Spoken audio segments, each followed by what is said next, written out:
Good morning, everyone, and happy Monday. We hope you had a happy and spooky Halloween from everyone here at Rising. We have a great show planned for you all today. Ryan, who do we have? Newsweek's Deputy Editor-in-Chief, Baya Ungar Sargon, joins us to discuss how American journalism underwent a status revolution over the 20th century. And Hill reporter Julia Manchester, along with White House reporter for Real Clear Politics, Philip Wegman, help us preview how Virginia's gubernatorial race might shake out. But first, former New York Governor Andrew Cuomo has been charged for groping an aide during his time as governor. The crime could send him to jail for a year if he's convicted. The name of the alleged victim was redacted from the complaint, but a lawyer representing former Cuomo aide Brittany Commisso, 33, acknowledged it's her. Team Cuomo responded to the news with a press release saying, quote, "In the last 72 hours, Sheriff Apple and Tish James have epitomized the worst combination of politics, incompetence, and abuse of the law," end quote. On Friday, Letitia James officially threw her hat into the gubernatorial race against incumbent Governor Kathy Hochul. Today, I am announcing my campaign to be your next governor. Yeah, so Interesting timing. It is interesting. I think obviously, James will make a very formidable competitor to the former lieutenant governor because she's tarred by association with Cuomo, and this gets to be James' hero moment in taking Cuomo down. I guess it does make the prosecution look slightly more partisan or politically driven, even though it's, you know what I mean? Even though I think it's a completely legitimate prosecution, it does add a taint of, doing it to, build your resume for higher office. Yes, it's a completely legitimate prosecution. It is probably an unfortunate coincidence for Tish James that these two things came together, because she definitely wants to be associated with, being a hard-charging prosecutor who is able to root out wrongdoing. She doesn't want to play into Cuomo's narrative that this was all a hit job orchestrated to get him. But hey, he can have his day in court now and try to prove it, and people can see whether or not they feel like this in particular was a credible allegation. And often when you're reporting on or reading about these stories, you think to yourself, this isn't just cancelable. Like this isn't just offensive behavior. This is a crime. Like the things these men are doing in these offices, these are crimes. You cannot do this. It's against the law. So it's very interesting to finally see a sheriff say, yeah, actually, this is a crime, and it doesn't have to rise to the level of Bill Cosby being a half-century serial alleged rapist, dragging women into hotel rooms, drugged, etc. In order to say, no, this is a crime, this is against the law. But this is fascinating. With Tish James' entire arc is fascinating, because I don't know if you know this story, but when she wanted to run for Attorney General, Cuomo came to her and said, "You've got two choices here. I can endorse you and give you access to my massive fundraising network." And she didn't have a big fundraising network. She had a lot of grassroots appeal in New York. "In exchange for that, you have to reject the endorsement of the Working Families Party." She had originally been elected to city council on the Working Families Party line. She was with that party. Only, not joint like Democrat, WFP. That was her party. He's like, basically like a gangland style, you must execute your friend and be on our side. Or don't do that and I will destroy you. So he put her in that position. She ended up accepting his endorsement, rejecting the endorsement of the WFP, winning the Attorney General's race. Clearly was not happy about that choice. And once she had an opportunity to prove that she was independent, she proved it. If you intimidate people into going along with you, that only works so long as you're an intimidating figure, which Cuomo is not now. His star has fallen. Exactly. That's exactly right. Once if your power is based on fear, and people no longer fear you, then you see what happened to Cuomo.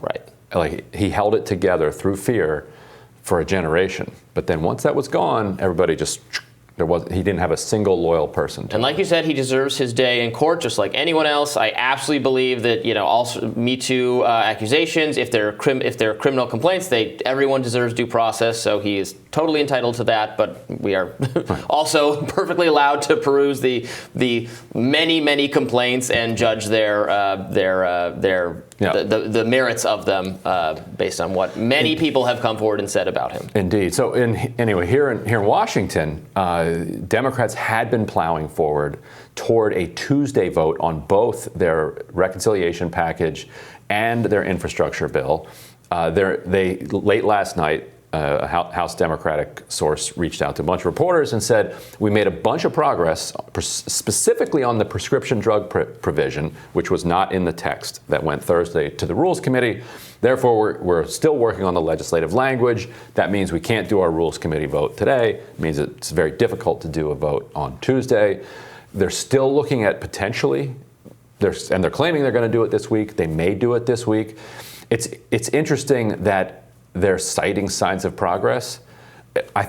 To me, it feels like they are trying to weigh this question of, we have spent 15 years promising that we're going to lower drug prices. Are we really not going to do that? Like, are we really going to shrink in the face of this last opportunity? Because then how do we ever campaign on that ever again? Right. And it's not just that this was a side thing that was on like page 3 of the brochure. Like every Democratic ad pretty much in swing districts for the last 2 cycles, and also in 2006, when they took the House in 2006, said, we're going to lower drug prices. It's a huge issue if we're going to lower drug prices. And if you ever ask them how, they said, we're going to allow Medicare to negotiate, use the power of the government to negotiate lower rates. What do you think they end up going with? The power of big money that has funded those messages, or the messages themselves that said they were going to take on the big money? Probably the former. It looks like that's what's going to win out. I mean, you have to strip, to get this thing passed, you have to strip out, I mean, this is what it appears to be. To win over the Manchins and the cinemas, et cetera, you have to strip out virtually everything that progressives wanted, and also the progressives argue, and I think correctly, is broadly popular on an individual basis in order to combat the idea that this is just way too much spending, and this is just too much, this is too akin to socialism or something like that. Even if the individual things are all popular, the package together speaks to this big government, big spending narrative that Manchin and cinema, but for other reasons are also against. Right.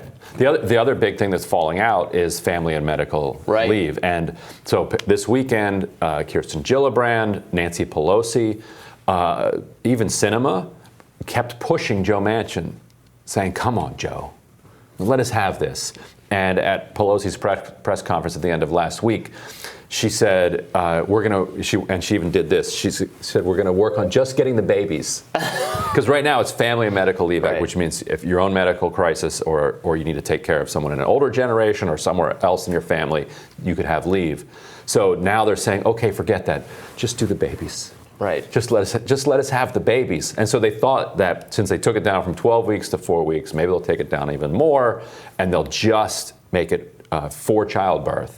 That could get Joe Manchin on board. He's still resistant, and one of the reasons he's resistant, apparently, and I love your take on this, he's saying, look, Republicans like this. Republicans have said that this is a good thing. Why do we have to jam it through in a partisan fashion? Let's do a full markup, regular order, get Republican buy-in, and I'm sure we can get 60 votes in the Senate to pass family medical leave. Is he crazy, or do you think that there are enough Republicans that might do this? It is popular with Republicans. There's no doubt about that. I think maybe if you voted on it on its own, stripped of any political context, it would be concealed. But no, there's no way in this environment, because you can't. The way it is, you can't give the other side any victory.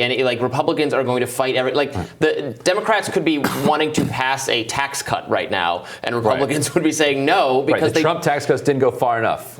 Push them down farther. They could be saying that, and the other side would oppose it, and vice versa. Just this is not a functioning kind of policy making process. This is just a sports game. This is just the arena where there's only one side can win. There's no benefits that accrue for mutual trade here. So they would fight something, I think, even if they completely agreed with it. And Manchin, it just feels like he wants that not to be true. Yeah. Or he wants to pretend. Well, that he's he doesn't telling you he understand thinks that that's true. not true. Right. I think we he don't know understands. what he actually knows. Yeah. Well, maybe he. Yeah, I suspect he understands and is looking out for his interests. I suspect Sinema also understands. But I think she has fun spiting the left because of her unique history or something. Apparently she went into the White House over the weekend. She's like, I want robust climate money. I want a lot of money for child tax credit. Push it as permanent as you can make it. And I want family medical leave. It's like, well, maybe if you hadn't helped slash and shut up when I'm at a wedding. 3.5 trillion and shut up. And she also apologized for people wearing offensive headdresses at that wedding. So. Currently, Dems are at risk of dampening support from female voters by cutting out paid family leave and medical leave out of the bill due to pushback on the provisions from Joe Manchin, as we just noted. But wait, I want to hear more about that. The headdress thing, I missed that. What happened? Yes. So you remember we did this? We did a segment on. Yeah, I watched more clips from it. It is the mother of the bride pleading with the activist to please be quiet just while her daughter's literally walking down the aisle. It's kind of I'm moved by that. It's tough. Demand. That's tough. She's like, please, and that's why. And many of the activists are being reasonable, and then one other person comes up and starts screaming their head off at her.